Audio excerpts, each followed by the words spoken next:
रोज़े की हालत में ज़िक्र की ज़रूरत है, इस्तिग़फ़ार की ज़रूरत है, दुरूद शरीफ की ज़रूरत है, कुरान मजीद की तिलावत की ज़रूरत है, अल्लाह तबारक व तआला जी अॻियां अची करे सजदा रेज़ थियण की ज़रूरत है। खोड़ सारा मुसलमान आहिनि, ठीठ मुसलमान आहिनि, नाफरमान मुसलमान आहिनि, रोज़ो त रखनि था पर निमाज़ नथा पढ़नि।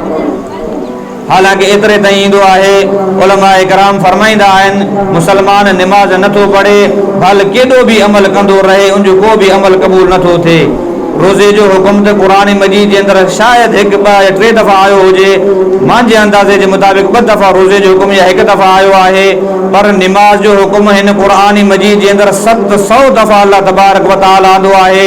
हिते तव्हां रोज़े जे 1 दफ़ा चवण जे कुरान जे हुकुम के मुताबिक़ तव्हां रोज़ो रखो था, पर कुरान मजीद जे 700 आयतन के ठुकराए करे निमाज़ जा मुनकिर थी करे बीठा आयो। 700 दफ़ा ये लफ्ज़ तव्हांखे मिलंदा, अक़ीमुस्सलात व आतुज़ ज़कात, निमाज़ के कायम कयो, निमाज़ के कायम कयो, निमाज़ के कायम कयो। रोज़े की हालत में मुसलमान निमाज़ छड़े तो दे, यानी कि इंसान जे हिकिड़े पुट के तस्लीम करे तो ॿिए पुट के तस्लीम नथो करे। इस्लाम जे हिकिड़े रुकन रोज़े के तस्लीम करे तो पर निमाज़ के तस्लीम नथो करे। रोज़ो रखी करे सुबह जो सुम्हियो, सुबह की नमाज भी वही, ज़ोहर की नमाज भी वही, असर की नमाज भी वही, असर की नमाज का बाद में लेलूड़ो थी करे उथी करे अची करे वेंदो मस्जिद में इफ्तारी करे हलियो वेंदो, चवंदो त मां अल्लाह जो फ़र्ज़ तारे छॾियो आहे, मां अल्लाह जे मथां थोरो करे छॾियो आहे, मां रोज़े जो फ़र्ज़ लाहे छॾियो आहे, मां जन्नत ख़रीद करे छॾी आहे, मुंहिंजे मथां जहन्नम जो अज़ाब टरी वियो आहे, मुंहिंजे मथां जहन्नम जो अज़ाब टरी वियो आहे। हालांकि एतिरे ताईं वज़न कोन डरंदो, नमाज भी हुजे, रोज़ो भी हुजे, पोइ त बेहतर ॻाल्हि आहे। वरना जो इंसान रोज़ो तो रखे तो निमाज न तो पढ़े, शायद अल्लाह तबारक व तआला बारी ज़ात है, करीम ज़ात है, रोज़ो कबूल करे। पर उलमाए कराम फरमाइंदा, मुसलमान कुरान मजीद जी हिकिड़ी आयत के मञे तो पर ॿी आयत के तस्लीम नथो करे। अफ़तुमिनून बिबाज़िल किताबि व तकफ़ुरून बिबाज़ फमा जज़ाउ मन यफ़अलु ज़ालिका मिनकुम इल्ला ख़िज़्युन फ़िल हयातिद दुनिया व यौमल क़ियामति युरद्दून इला अशद्दिल अज़ाब। सूरत बकरा के अंदर अल्लाह तबारक व तआला फरमायो, मोमिनन मञा कुछ मानू कुरान मजीद के कुछ आयतुन मथा ईमान आणन था।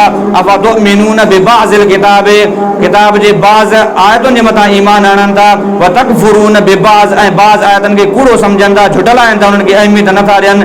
रोज़े की आयत के त समझन था पर निमाज की आयत के नथा समझन। फमा जज़ाउ मन यफ़अलु ज़ालिका मिनकुम इल्ला ख़िज़्युन फ़िल हयातिद दुनिया, असां इनके बुरी ऐं सख़्त सज़ा दुनिया में ॾींदासीं। फमा जज़ाउ मन यफ़अलु ज़ालिका मिनकुम इल्ला ख़िज़्युन फ़िल हयातिद दुनिया व यौमल क़ियामति युरद्दून इला अशद्दिल अज़ाब। ऐं अहिड़े बदबख़्त जे लाइ असां क़यामत जहिड़ी बि सख़्त अज़ाब तैयार करे छॾियो आहे। तो मुसलमान रोज़ो तो रखे तो पर ठीक है जो नमाज नथो पढ़े, चवंदो त अल्लाह तबारक व तआला पाण ही रोज़ो कबूल कंदो। नमाज एक अहम रुकन है, हर एक मज़हब के अंदर, हर एक फ़िरके के अंदर नमाज वही अहमियत रखंदड़ है। काफ़रन खां तव्हां वञी करे पुछंदा, उहे भी चवंदा त नमाज में वॾी शइ आहे, उन्हनि जे अंदर भी नमाज की वॾी अहमियत आहे। उन्हनि वटि रोज़े की, ज़कात की ऐं ख़राज जी एतिरी अहमियत न हूंदी जेतिरी नमाज की उन्हनि वटि अहमियत हूंदी। नमाज जो उहे कदर कंदा आहिनि, पर जो कि मुसलमान की कदर कोन आहे। कबर में सब का पहिरीं नमाज जो सवाल थींदो, महशर मैदान में सब का पहिरीं नमाज जो सवाल थींदो। अजीब इंसान है जो सॼो ॾींहुं बुख ऐं उन बर्दाश्त करे तो, घरवारी सां हमबिस्तरे मुलाक़ात नथो करे, बदनज़री ऐं बुछड़ाई नथो करे, पर सॼो ॾींहुं नमाज़ूं कीअं छॾे ॾिए तो। रोज़े में त बदतरीक़ी औला वधीक तकलीफ़ आहे, नमाज में त का तकलीफ़ भी कोन आहे। पूरनि 5 नमाज़नि जे अंदर सिर्फ़ हिकिड़ो घंटो भी नथो लगे, मुसलमान उहो अल्लाह के ॾियण जे लाइ तैयार कोन आहे। रोज़ो सॼो ॾींहुं रखे तो, 10 कलाक 12 कलाक तकलीफ़ ऐं बुख बर्दाश्त करे तो, उन बर्दाश्त करे तो, पर 5 मिनट के नमाज जे लाइ टाइम नथो मिले। लिहाजा इंसान के ज़रूरी है, नमाज एक वॾी शइ आहे। अस्सलातु इमादुद्दीन, नमाज दीन जो थंभो आहे। जंहिं नमाज के मन तरक अस्सलात फ़क़द हदमद्दीन, जंहिं नमाज के ख़त्म करे छॾियो, तर्क करे छॾियो, ॼण उन दीन के ड्राए फिटो करे छॾियो। नबी से फरमायो, नमाज जेका है या हिकिड़े घर की, हिकिड़ी इमारत की हिकिड़ी बुनियाद है, जो इन बुनियाद के मजबूत रखे तो, ॼण उनकी सॼी बुनियाद, सॼो घर उनजो मजबूत रहे तो। इंसान घर की इमारत जेकॾहिं कच्ची ऐं बोसीदा सिरनि सां पंहिंजी इमारत की शुरुआत करे ऐं बाद में पकी सिर ॾे, सब माण्हुनि खे चवंदा त तूं त वॾो बेवकूफ़ आहीं, जो हेठि तुंहिंजी बुनियाद कमज़ोर आहे, सिरूं कमज़ोर आहिनि ऐं मथे तूं पंहिंजी बुनियाद खे मज़बूत कंदो वञी थो।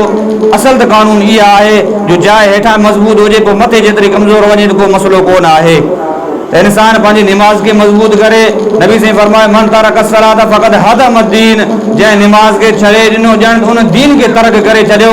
न उन पोइ रोज़े जी अहमियत सॼी सम्झी, न पोइ उन हज जी अहमियत सम्झी, न पोइ उन ज़कात जी अहमियत सम्झी, न पोइ उन क़ुरान मजीद जे 700 दफ़ा हुकुमनि खे वञी करे सम्झियो आहे। ये नमाज वॾी शइ आहे जेको मुसलमान ऐं काफ़िर जे दरमियान में फ़र्क़ु रखंदड़ आहे। इहे रोज़ा तव्हां वञी करे काफ़िरनि खां पुछिया कंदो, उहे त ॿ महीना रोज़ा रखंदा आहिनि। तव्हां असां हिकिड़ो महीनो रखंदा आहियूं, उहा सिहत जी लालच में 2 महीना 3 महीना जो रोज़ा रखंदा आहिनि। असां सिर्फ़ु रमज़ान में रोज़ा रखंदा आहियूं, उहो ॿियनि महीननि जे अंदरि बि रोज़ा रखंदा आहिनि। छो जो उन्हनि खे ख़बर आहे त हिन रोज़े जे अंदरि सिहत आहे, बाक़ी उहे निमाज़ न पढ़ंदा आहिनि, छो जो उन्हनि जो इहो ईमान कोन आहे त हिन निमाज़ सां अल्लाह जो राज़ी थींदो आहे। नबी साईं फरमायो मुंहिंजो मेराज अल्लाह तबारक व तआला इहो फरमायो, हर हिकु पैगंबर खे मेराज कराई, यानी पंहिंजी ज़ियारत कराई, पंहिंजी तसल्ली ॾिनई त मां तव्हां सां गॾु आहियां, मुश्किल वक़्त में मां तव्हां सां गॾु आहियां, हर बुरे वक़्त में मां तव्हां सां गॾु आहियां, मां तव्हांजो ख़ालिक ऐं मालिक ऐं राज़िक आहियां, मां तव्हांजी मदद करण वारो आहियां, तकलीफ़ुनि ऐं मुसीबतुनि ऐं परेशानियुनि ऐं बीमारियुनि में बि तव्हांजी मदद करण वारो आहियां, ग़मनि ऐं ॾुखनि में बि तव्हांजी मदद करण वारो आहियां, रिज़्क़ में बि मां तव्हांजी मदद करण वारो आहियां। इहा मेराज वारी तसल्ली अल्लाह तबारक व तआला हर पैगंबर खे कराई। असांजे नबी खे मेराज ज़ियारत तसल्ली अल्लाह तबारक व तआला अर्श मुअल्ला ते करायो, पर हिन उम्मत खे अल्लाह तबारक व तआला मेराज पंहिंजे सजदे जे अंदरि करायो आहे। इंसान जॾहिं सजदे जे अंदरि वेंदो आहे, सजदो अल्लाह तबारक व तआला जो अदा कंदो आहे। अल्लाह तबारक व तआला ॿियनि खे उहे अल्फाज़ फरमाईंदो आहे जेके पैगंबरनि खे फरमायई, मां तुंहिंजो ख़ालिक ऐं मालिक ऐं राज़िक आहियां, तुंहिंजी रोज़ी जो मालिक आहियां, तुंहिंजे नफ़े ऐं नुक़सान जो मां मालिक आहियां, हर शइ जे मथां मां कादिर आहियां, बाना तूं मुंहिंजे दर जे मथां अची करे सजदो कयो आहे, ईअं थी नथो सघे जो मां तोखे अकेलो छॾे ॾियां। ही मेराज आहे, ज़ियारत आहे, वॾी शइ आहे। एतिरे ताईं उलमा इकराम फरमायो जेको माण्हू बेनिमाज़ी आहे उन्हनि खे मुसलमाननि जी क़ब्रस्तान में बि दफ़न न कयो, इहो एतिरो बदबख्त आहे। ऐं क़ुरान मजीद जे अंदरि अल्लाह तबारक व तआला फरमायो मुनीबीन इलैहि वत्तक़ू वअक़ीमुस्सलात वला तकूनू मिनल मुशरिकीन, रुजू कयो अल्लाह तबारक व तआला जे तरफ़, मोटी अचो अल्लाह तबारक व तआला जे तरफ़, अल्लाह जे घर में मोटी अचो, वत्तक़ू ऐं उन अल्लाह खां डिॼो। केतिरो डिॼो? क़ुरान तो फरमाए या अय्युहल्लज़ीन आमनुत्तक़ुल्लाह हक़्क़ तुक़ातिही वला तमूतुन्न इल्ला व अंतुम मुस्लिमून। हिकिड़े पुलिस वारे सिक्योरिटी अहलकार खां तूं डिॼंदो आहीं त उन वटि हथियार साण आहे, कानूनी लिहाज़ सां मूंसां विड़ी सघे थो। हिकिड़े फ़ौजी कमांडर खां तूं डिॼे थो, हिकिड़े सिपाही खां तूं डिॼे थो त उन वटि फ़ौज, उन वटि बारूद जी ताक़त आहे। हिकिड़े सरदार खां डिॼे थो, उन वटि माण्हुनि जी ताक़त आहे, रैयत जी ताक़त आहे। हिकिड़े वज़ीर ऐं मुशीर ऐं सरदार खां डिॼे थो ऐं नवाब खां डिॼे थो, उन वटि बि इहे कानूनी पावर मौजूदु आहिनि, हथियारनि जो पावर उन वटि मौजूदु आहे। अल्लाह तो फरमाए ओ इंसान जेकॾहिं इन्हनि खां डिॼे थो त इन्हनि खां वधीक पावर वारो मां आहियां, मूं वटि असलो बि ज़्यादा आहे, मूं वटि लश्कर बि घणा आहिनि, मूं वटि उहे लश्कर आहिनि जंहिं लूत जी क़ौम जी ॻोठ जी चकी खे ज़मीन खां खणी करे आसमान ते खणी विया, वरी उतां वापसि सटे करे लम करे ॾिनऊं। इन खां वधीक का ताक़त न थी सघंदी आहे। मां उन झुड़ खां, उन बरसात वारे झुड़ खां जेकॾहिं टांडा वसाए सघां थो त मूंखां वधीक को ताक़तवर कोन आहे। आसमान खां पत्थर वसाए सघां थो त मूंखां वधीक को ताक़तवर कोन आहे। जीअं आसमान पाणी हारींदो आहे, ईअं मां ज़मीन खां पाणी हारे करे नूह जी क़ौम खे ॿोड़े सघां थो, त हर शइ जे मथां ताक़त वारो आहियां। इंसान मूं वटि बारूद बि ज़्यादा आहे, मूं वटि लश्कर बि ज़्यादा आहे, मूं वटि ताक़त बि ज़्यादा आहे, मूं वटि रैयत बि ज़्यादा आहे। हर लिहाज़ सां मुंहिंजी कुवत मथे आहे, मुंहिंजी लाज़वाल ताक़त आहे, कॾहिं ख़तमु थियण वारी कोन आहे। इंसान जेकॾहिं इन्हनि खां डिॼे थो त पोइ मुंहिंजो वधीक हक़ आहे त मूंखां डिॼ। इंसान अल्लाह खां नथो डिॼे, उनखे इहो ख़ौफ़ कोन आहे। जेकॾहिं इंसान पंहिंजे रब खे रब सम्झे हा, उनजी ताक़त खे ताक़त सम्झे हा, उनजी ताक़त खे लूत वारी ताक़त सम्झे हा, क़ौम सालेह ऐं शुआइब वारी ताक़त सम्झे हा, क़ौम हूद वारी ऐं आद वारी ताक़त सम्झे हा, त अॼु इहो मुसलमान निमाज़ न छॾे हा, रोज़े जो मुनकिर न थिए हा, ज़कात जो मुनकिर न थिए हा, क़ुरान मजीद खां परे न थिए हा, मस्जिद खां परे न थिए हा। अॼु अल्लाह जो ख़ौफ़ निकिरी वियो आहे, असां मां उहे नेकी जा कम बि छॾाए विया आहिनि। पंहिंजे रब खे रब सम्झो, उनजी ताक़त तमामु वॾी आहे, उनजी पकड़ बि तमामु सख़्तु आहे। अजीब उहो मौत जे टाइम पकड़ींदो आहे, फ़इज़ा जाअ अजलुहुम ला यस्तअख़िरून सअतन वला यस्तक़दिमून। पोइ जंहिंजो मौत जो वक़्तु मुक़ररु थी वेंदो आहे, पोइ असां हिकिड़ो मिंट बि उनखे अॻिते न छॾींदा आहियूं, हिकिड़ो मिंट बि असां उनखे पुठिते न छॾींदा आहियूं। न पूरे करे असां जो साह कढंदा आहियूं ऐं इहा नाफ़रमानी तोखे उन वक़्तु पंहिंजूं यादि ईंदियूं जॾहिं साह अची करे तुंहिंजो निड़ी में अची करे फासंदो, जॾहिं इज़राइल तोखे खुटा ॾेई करे तुंहिंजे साह खे छिके करे कढंदो, जॾहिं इज़राइल तुंहिंजे पिननि खे तुंहिंजे गोॾनि खे तुंहिंजी पुठी खे लठियूं हणी करे तुंहिंजे रूह खे जॾहिं भॼाए करे ॿाहिरि कढंदो, उन वक़्तु तोखे पंहिंजी नाफ़रमानियूं यादि ईंदियूं, तोखे पंहिंजूं सरकशियूं यादि ईंदियूं, तोखे निमाज़ूं छॾणु यादि ईंदियूं, रोज़ो न रखणु तोखे यादि ईंदो, रोज़े जी हालति रोज़े रमज़ान में सरेआम खाइण पीअण वारी सरकशी तोखे यादि ईंदी, हर हिकु नाफ़रमानी तुंहिंजे साम्हूं अची वेंदी, तोखे अंदाज़ो लॻी वेंदो त हाणे मां किथे पहुतो आहियां, कहिड़ी मुंहिंजी हाणे अॻिते मंज़िल आहे, छा मूंसां हशर थियण वारो आहे। पोइ जिथे को बि तोसां वफ़ादारी न कंदी त क़ुरान तो फरमाए मुनीबीन इलैहि वत्तक़ूहु, उन रब जे तरफ़ रुजू कयो ऐं उन अल्लाह खां डिॼो, वाक़ीमुस्सलात नमाज़ खे क़ाइमु कयो। रब जेकॾहिं न कयूं त पोइ फरमाए तो क़ुरान वला तकूनू मिनल मुशरिकीन, नमाज़ क़ाइमु कयो न त तव्हां मुशरिक थी वेंदव। मां नथो चवां सूरत रूम जे अंदरि अल्लाह तबारक व तआला फरमायो आहे वञी करे खोले करे क़ुरान ॾिसो, माना वारा क़ुरान खोले करे ॾिसो, उलमाए किराम खां वञी करे तस्दीक़ करो जेकॾहिं इन आयत जी माना न हुजे जेका चोर जी सज़ा आहे उहो मुंहुं जी सज़ा आहे। क़ुरान तो फरमाए मुनीबीन इलैहि वत्तक़ूहु, डिॼो पंहिंजे रब खां उन जे तरफ़ मोटी अचो, अल्लाह डिॼारे करे मोटाए रहियो आहे। वाक़ीमुस्सलात, नमाज़ खे क़ाइमु कयो, वला तकूनू मिनल मुशरिकीन, ऐं मुशरिकनि जे टोले मंझां न थियो। एतिरे ताईं बि ईंदो आहे जो बेनिमाज़ी क़यामत जे ॾींहुं फिरऔन ऐं क़ारून ऐं हामान सां वञी करे उथंदो। मुसलमान तोखे छा थियो आहे जो 1400 साल बाद जेको कलमो अबू जहल खे नसीब न थियो, नबी साईं जे सॻे चाचे अबू लहब खे नसीब न थियो, उतबा ऐं शेबे खे नसीब न थियो, उक़बा बिन अबी मुआइद खे न थियो, उतबा बिन अबी वक़ास जहिड़े बदबख्तनि खे न थियो। 1400 साल खां बाद में तोखे कलमो नसीब थियो आहे त तूं वॾो नसीब वारो आहीं। पर जेकॾहिं तोखे कलमो बि नसीब थियो आहे, ईमान वारो बि आहीं, क़ुरान बि तुंहिंजे अंदरि मौजूदु आहे, उलमाए किराम तोखे ॿुधाए बि रहिया आहिनि, नबी जी सीरत बि तोखे ॿुधाए रहिया आहिनि, अल्लाह जी वहदानियत बि तोखे ॿुधाए रहिया आहिनि, उन जे बावजूद बि क़यामत जे ॾींहुं जेकॾहिं तूं फिरौन सां उते त पोइ तोखां वधीक बदनसीब केरु आहे?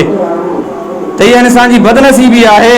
अबू लहब अबू जहल उहे हुया जेके नबी साईं सां गॾु हूंदा हुआ, नबी साईं जी ज़ियारत कंदा हुआ, नबी साईं जो दरवाज़ो ऐं हिननि जे घर जो दरवाज़ो आम्हूं साम्हूं हूंदो हो, हर वक़्तु नबी साईं जे हालात खे ॾिसंदा हुआ, ज़िंदा मौजज़ा हुननि ॾिठा, पर पोइ बि हुननि खे ईमान नसीब न थियो। 1400 साल खां बाद में अल्लाह तोखे इहो नसीब कयो आहे।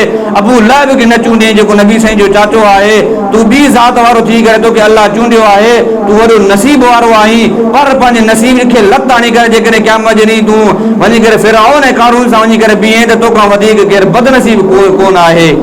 त निमाज़ ज़रूरी आहे, रोज़ो बि हुजे, रोज़े जी हालत में निमाज़ बि हुजे, छो जो हिन निमाज़ हिकिड़े फ़र्ज़ जो सवाब 70 फ़र्ज़नि जे बराबरि अल्लाह तबारक व तआला अजर थो ॾे। केॾो न वॾो अल्लाह तबारक व तआला जो अजर ॾिनो आहे। पोइ ज़ाहिर आहे जेकॾहिं हिकिड़ी शइ रमज़ान में डबल थी आहे उनजो सवाब डबल मिले थो।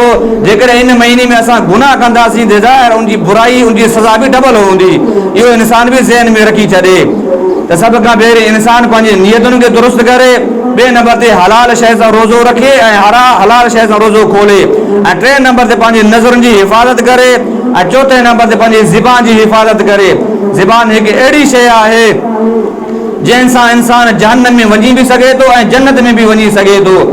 हज़रत लुक़मान हकीम खे कंहिं चयो हो वञी करे हिकिड़ो जानवर कुही अचु ऐं उनजो वञी करे भले मां भलो उज़ो कटे करे मुंहिंजी ख़िदमत में पेश कर। हज़रत लुक़मान हकीम जॾहिं वियो जानवर खे ज़िबा कयईं, उन जानवर जी सिर्फ़ ज़िबान खणी करे उन वटि अची करे पेश कयईं।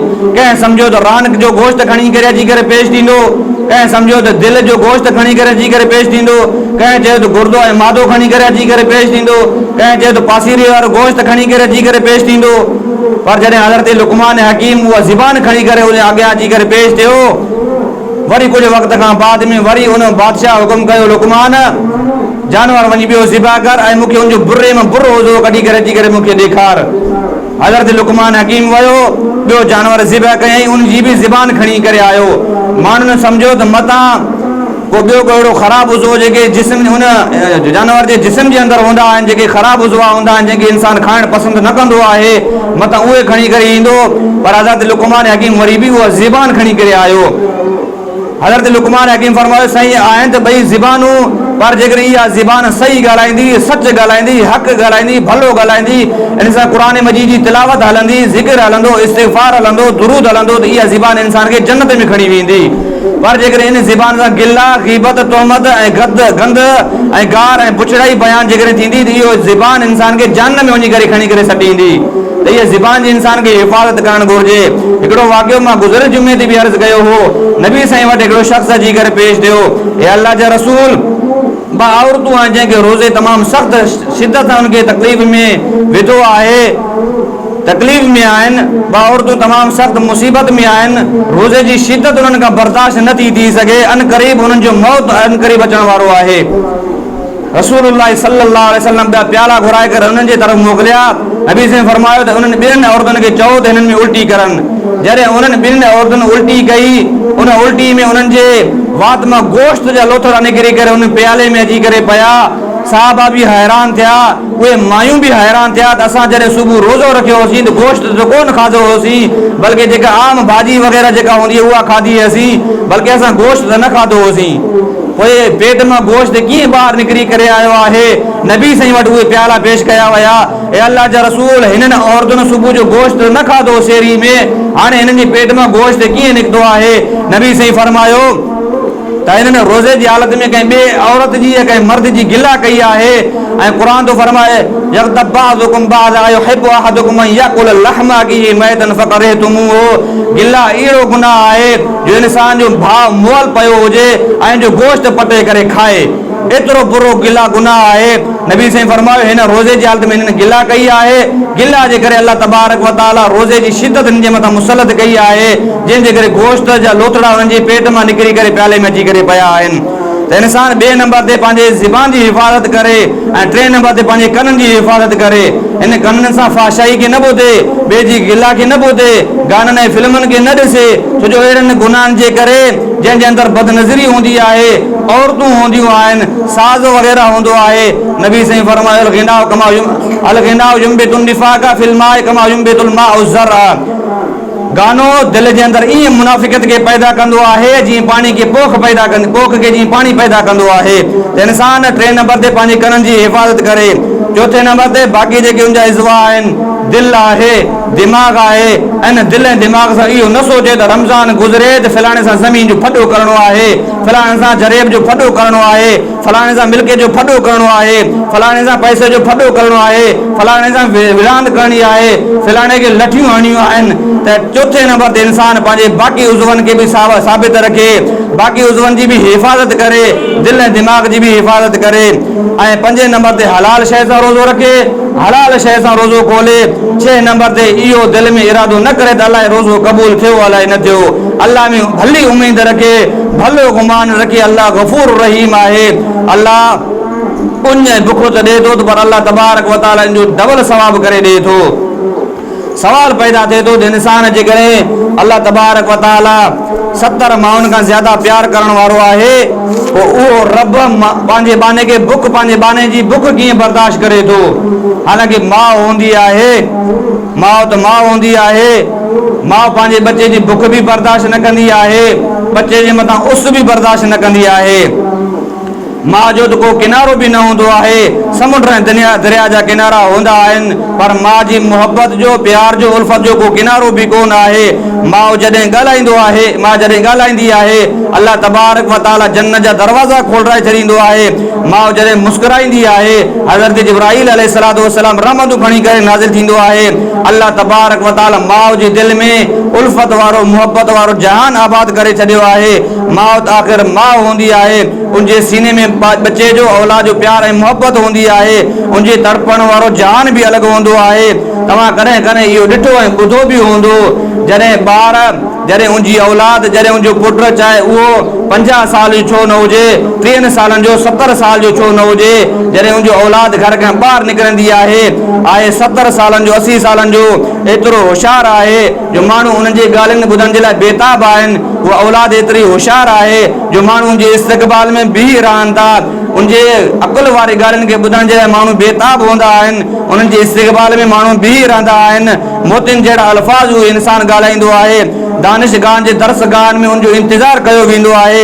वॾा वॾा मिठियूं ॻाल्हियूं ॻाल्हाईंदो आहे, अकल वारा ॻाल्हियूं ॻाल्हाईंदो आहे। पर जॾहिं इहो बच्चो घर खां ॿाहिरि निकिरंदो आहे त वॾो अक़लमंद वॾा वॾा माण्हू जा ॻाल्हियूं ॿुधण जे लाइ बेताब हूंदा आहिनि। पर जॾहिं बच्चो घर खां ॿाहिरि निकिरंदो आहे पोइ माउ हुनखे चवंदी आहे, पुट रस्तो ख़्याल सां पार कजांइ, रस्ते में ख़्याल सां वञजांइ, सफ़र चङी तरह कजांइ। मुख़्तलिफ़ तरीक़े सां पंहिंजे बच्चे खे हिदायत कंदी आहे।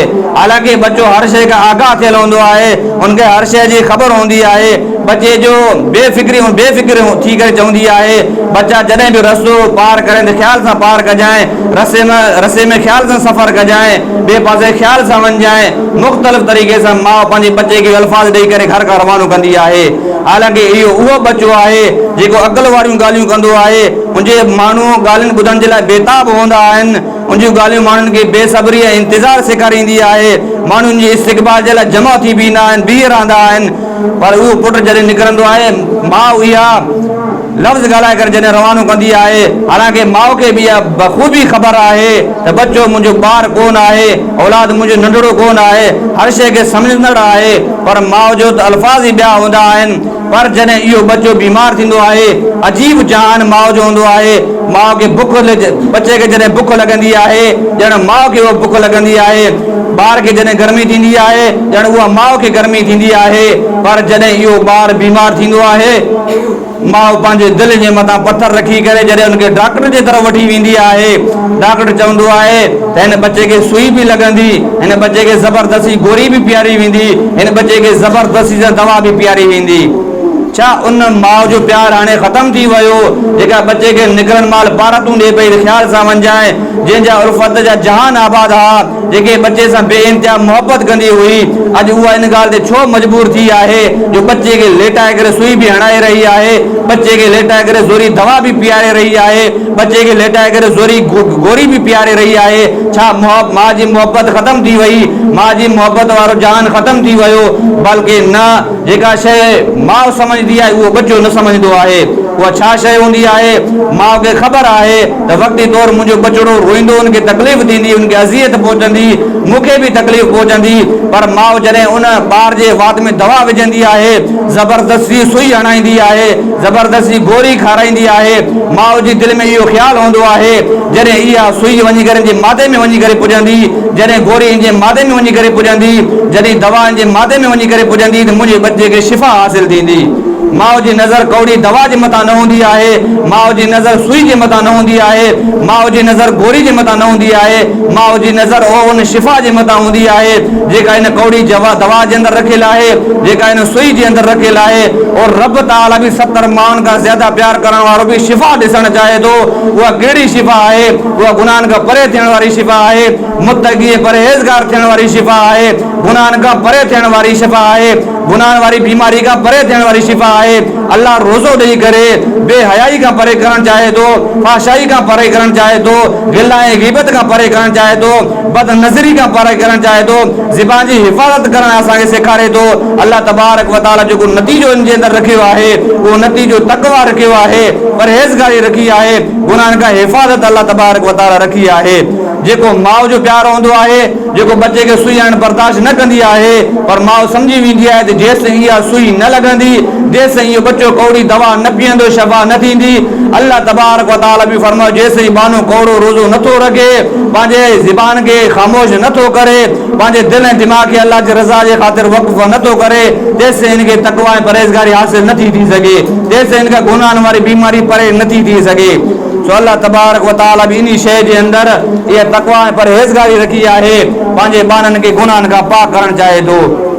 ज़ाहिर आहे इंसान जॾहिं रोज़े जी हालत में हूंदो आहे, बदनज़री खां बि पाण खे बचाईंदो आहे, ज़बान जी बि हिफ़ाज़त कंदो आहे, कननि जी बि हिफ़ाज़त कंदो आहे, ज़िना ॾे बि उनजो ख़्यालु न वेंदो आहे, शहवत जे तरफ़ बि उनजो ख़्यालु न वेंदो आहे।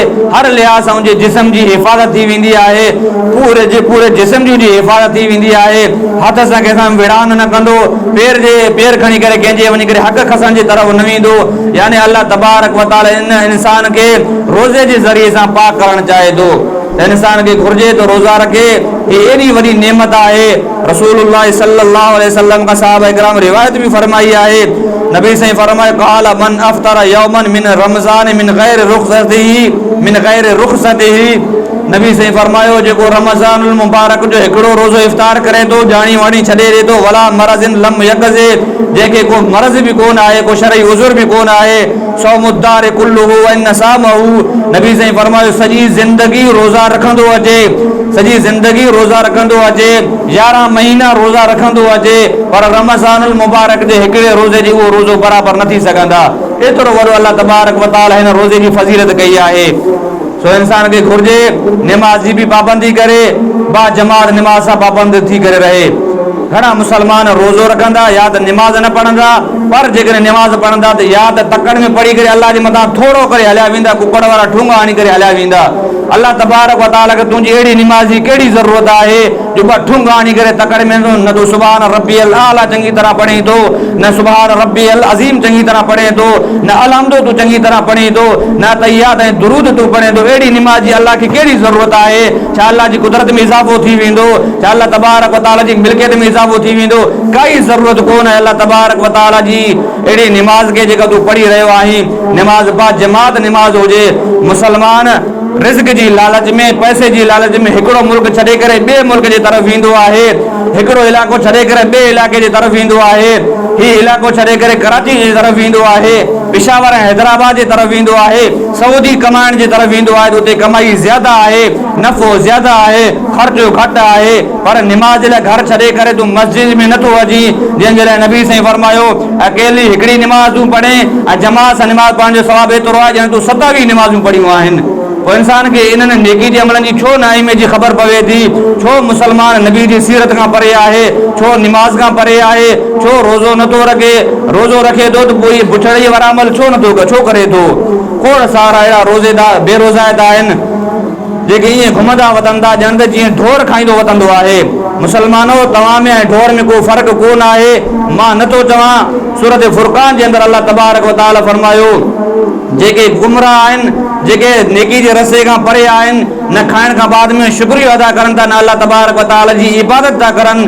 क़ुरान तो फरमाए उलाइका कल अनआम, ये मिसल जानवरनि ऐं ढोरनि जे अथव जेके ढोरनि वांगुरु खाईंदा ऐं पीअंदा वतन था। न पोइ जानवरनि खे का इबादत मथां मुयसर इबादत उन्हनि जे मथां का लाज़िम आहे, न उन्हनि जे मथां नमाज आहे, न उन्हनि जे मथां ज़कात ऐं रोज़ो आहे, न उन्हनि जे मथां को शुक्रानो आहे। पर पोइ बि वरी बि पखी शुक्र कंदा आहिनि, इंसान जे अंदरि शुक्रानो कोन आहे। तुंहिंजे जानवरनि जे अंदरि को फ़र्क़ु बि नथो रहे। इहा इबादत अल्लाह तबारक व तआला तोखे मूंखे ॾिनी आहे। सजदे जी तौफ़ीक़ बि अल्लाह तबारक व तआला तोखे मूंखे ॾिनी आहे। सजदो वॾी शइ आहे जेको शैतान खे बि नसीब न थियो, जेको घणनि माण्हुनि खे नसीब न थियो, जेको अबू लहब ऐं अबू जहल खे बि नसीब न थियो। कलमो तोखे मूंखे नसीब थियो आहे। इन कलमे जो क़दर कर। इन कलमे खां बाद में नमाज खे बि छॾे ॾे, रोज़े जो मुनकिर बि थियणु छॾे ॾे, रोज़े खे क़ज़ा करण बि छॾे ॾे, ज़कात जो मुनकिर भी न थी, हज जो मुनकिर भी न थी, कुरान मजीद जी तिलावत भी कर, इस्तिग़फ़ार भी पढ़, दुरूद भी पढ़। तू ऐं मां त छा आहियूं?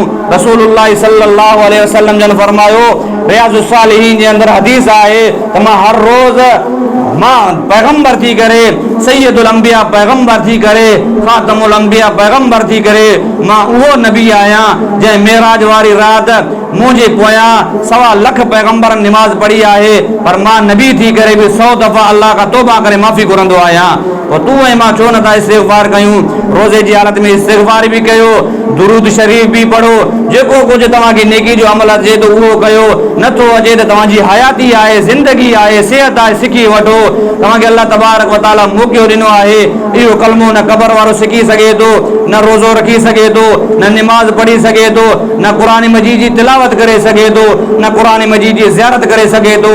क़ुरान तुंहिंजे मुंहिंजे दरमियान मौजूद आहे। क़ुरान पढ़ी नथो सघे, क़ुरान जी ज़ियारत कर, क़ुरान मजीद खे चुमियूं ॾे, क़ुरान मजीद जी मोहब्बत पंहिंजे दिलि में आण। अल्लाह तबारक व तआला खां दुआ आहे त अल्लाह तबारक व तआला अमल सालिह करण जी तौफ़ीक़ नसीब अता फरमाए। अल्लाह तबारक व तआला ईमान सालिह करण जी तौफ़ीक़ नसीब अता फरमाए। अल्लाह तबारक व तआला पंहिंजी तौहीद जे मथां असांखे क़ाइमु रखे, ईमान सां ख़ातमु बिल ख़ैर फरमाए। अल्लाह तबारक व तआला सुन्नत रसूल जे मथां अमल करण जी तौफ़ीक़ नसीब अता फरमाए।